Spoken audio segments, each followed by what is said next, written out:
It's been 5 days since Hamas brazenly fired rockets at Jerusalem and other Israeli cities in a totally unprovoked attack. This past week, millions of Israelis were forced into bomb shelters as missiles rained down on our cities. Several Israelis have been killed, many more have been wounded. You know, and I know, no country would tolerate this. Israel will not tolerate this. Israel has responded forcefully to these attacks, and we will continue to respond forcefully until the security of our people is reinstated and restored. We've eliminated dozens of Hamas terrorists and taken out hundreds of terrorist sites, including missile launchers and buildings that Hamas used to plan and perpetrate these attacks.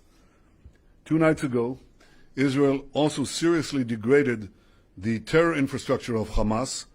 We knocked out part of the vast subterranean tunnel network that Hamas uses to attack Israel. I want to remind the world that in firing on our cities, Hamas is committing a double war crime.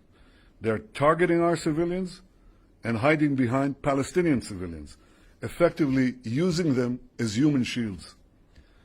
As always, Israel is doing everything possible to protect our civilians and keep Palestinian civilians out of harm's way. We demonstrated this yet again today when we warned civilians to vacate the building used by the Hamas terror intelligence. They vacated the premises before the target was destroyed, and that's why you don't hear of casualties from these collapsing terror towers, because we take special care to avoid these civilian casualties, exactly the opposite of Hamas. Defeating Hamas does not only serve Israel's interest, it serves the interests of all those who seek peace, stability, security in the Middle East.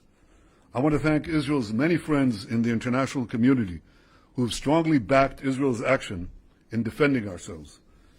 I want to thank the President of the United States, Joe Biden, and I want to thank the many countries, including European countries, that flew the Israeli flag in solidarity on their government buildings.